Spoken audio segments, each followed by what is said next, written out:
नमस्कार, जय श्री हरि। स्वागत है आप सभी का हमारे YouTube चैनल दिव्या एस्ट्रो में और मैं हूं आप सभी के बीच दिव्या। आज की इस वीडियो में हम सभी पुरुषोत्तम मास महात्म्य का चौथा अध्याय करने जा रहे हैं। मल मास का बैकुंठ में जाना और भगवान श्री हरि को अपनी व्यथा बताना, इसके बारे में पुरुषोत्तम मास के महात्म्य के चौथे अध्याय में वर्णन मिलता है। तो आइए अब हम शुरू करते हैं चौथा अध्याय। भगवान श्री नारायण बोले, हे नारद, भगवान श्री हरि ने जो शुभ वचन अधिमास से कहे वह लोगों के कल्याण की इच्छा से हम तुम्हें कहते हैं, सुनो। बैकुंठ लोक में भगवान की अनेक प्रकार से स्तुतियाँ और बारंबार नमस्कार करने के पश्चात अधिक मास ने भगवान से करबद्ध होकर निवेदन किया, हे नाथ, हे कृपानिधे, हे हरे, मेरे से जो बलवान है उन्होंने यह मलमास है। ऐसा कहकर मुझ दीन को अपनी श्रेणी से निकाल दिया है। मैं आपकी शरण में आया हूँ। बलिष्ठ लोग मुझे मलमास कहते हैं और मेरा निरादर करते हैं। मुझे स्वामी रहित और मलिन कहकर शुभ कर्मों के निमित्त मेरा त्याज्य किया हुआ है। हे दीन वत्सल भगवान, कंस की कोपग्नि से जिस प्रकार अपने वासुदेव की पत्नी देवकी को सुरक्षित किया, आप वैसे ही मेरी रक्षा क्यों नहीं करते हैं।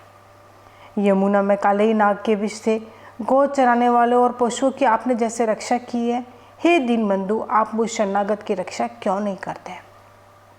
पशु और पशुओं को पालने वाले और पशुपालकों की स्त्रियों के जैसे पहले व्रज में संपकते वन में लगी हुई अग्नि से आपने रक्षा की, वैसे ही दीन वत्सल कहिए, मुझ शरण आए हुए की आप रक्षा क्यों नहीं करते हैं।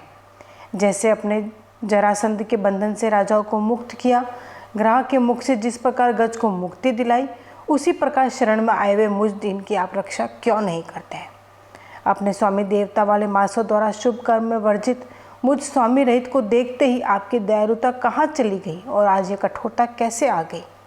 इस प्रकार भांति भांति से मलमास भगवान से विनती करता रहा। श्री नारायण बोले, इस प्रकार भगवान को कहकर स्वामी रहित मलमास आंसू बहता मुख लिए जगतपति के सामने चुपचाप खड़ा रहा। उसको रोते देखते ही भगवान शीघ्र ही दयाद्र हो गए और पास में खड़े दीन मुख मलमास से बोले। श्री हरि कहते हैं, हे वत्स, तुम अति शोकाकुल हो। यह महान शोक जिससे तुम्हें व्याकुल हो कौन सा है। तुम अब शोक को त्याग दो, क्योंकि यहाँ आकर महादुखी नीच भी शोक नहीं करता है। फिर तुम कैसे यहाँ आकर शोक में मन को दबाए हुए हो। जहाँ आने से ना शोक होता है, ना कभी बुढ़ोती आती है, ना मृत्यु का भय रहता है, यहाँ हमेशा नित्य आनंद रहा करता है। इस प्रकार के बैकुंठ में आकर तुम कैसे दुखित हो। तुमको यहाँ पर दुखित देखकर बैकुंठवासी बड़े विस्मय को प्राप्त हो रहे हैं। हे वत्स, तुम कहो, इस समय तुम मरने की क्यों इच्छा करते हो। श्री नारायण बोले, इस प्रकार भगवान के वाक्य सुनकर बोझा लिए हुए आदमी जैसे बोझा रखकर श्वास पर श्वास लेता है, इसी प्रकार स्वच्छोवास लेकर अधिमास मधुसूदन से बोला। अधिमास बोला, हे भगवान, आप सर्वव्यापी है, आपसे अज्ञात कुछ नहीं है। आकाश की तरह आप विश्व में व्याप्त होकर बैठे हैं। आप चर अचर सब में व्याप्त हो। आप सर्वसाक्षी और विश्व दृष्टा हो तथा निरंजन निराकार रूप में सब प्राणी आप में ही निवास करते हैं। हे जगन्नाथ, आपके बिना कुछ भी नहीं है। क्या आप मुझ अभागे के कष्ट को नहीं जानते। तथापि हे नाथ, मैं अपनी व्यथा को कहता हूँ। जिस प्रकार मैं दुख जाल से गिरा हुआ हूँ, वैसे दुखित को मैंने न कहीं देखा है और न सुना है। क्षण, निमेष, मुहूर्त, पक्ष, मास, दिन और रात सब अपने अपने स्वामियों के अधिकारों से सर्वदा बिना भय के प्रसन्न रहते हैं। मेरा ना कुछ नाम है, ना मेरा कोई अधिपति है और न कोई मुझको आश्रय है। अतः क्षणाधिक समस्त स्वामी वाले देवों ने शुभ कार्य से मेरा निरादर किया है। यह मलमास सर्वदा त्याज्य है, अंधा है, गर्त में गिरने वाला है, ऐसा सब कहते हैं। इसी के कारण से मैं मरने की इच्छा करता हूँ। अब मेरी जीने की इच्छा नहीं है। निंद्य जीवन से तो मरना ही उत्तम है। जो सदा जला करता है वह किस तरह सो सकता है। महाराज, इससे अधिक मुझको और कुछ भी नहीं कहना है।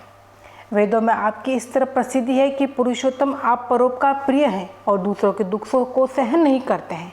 अब आप अपना धर्म समझकर जैसी इच्छा हो वैसा करें। आप प्रभु और महान हैं।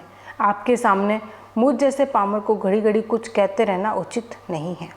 मैं मरूंगा, अब मैं नहीं जीऊँगा, ऐसा पुनः पुनः कहकर वह अधिमास, हे ब्रह्मा के पुत्र, चुप हो गया। और एकाएक श्री विष्णु के निकट गिर गया। तब इस प्रकार गिरते हुए मलमास को देख भगवान की सभा के लोग बड़े विस्मय को प्राप्त हुए। श्री नारायण बोले, इस प्रकार कहकर चुप हुए अधिमास के प्रति बहुत कृपा भार से अवसन हुए श्री कृष्ण मेघ के समान गंभीर वाणी से चंद्रमा की किरणों की तरह उसे शांत करते हुए बोले। सूत जी बोले, हे विप्रो, वेद रूप ऋषि रिद्धि के आश्रित नारायण का पापों के समूह रूप समुद्र को शोषण करने वाला बड़वानल अग्नि से समान वचन सुनकर प्रसन्न हुए नारद मुनि पुनः आदि पुरुष के वचनों को सुनने की इच्छा से बोले। इस प्रकार पुरुषोत्तम मास के महात्म्य का चौथा अध्याय पूरा हुआ। अगले अध्याय को सुनने के लिए मेरे इस चैनल पर बने रहिएगा। वीडियो पसंद आया हो तो वीडियो को लाइक करके चैनल को सब्सक्राइब कर बेल आइकन प्रेस करना ना भूलें और कमेंट बॉक्स में एक बार जय श्री हरि का नारा अवश्य लगाइएगा। धन्यवाद।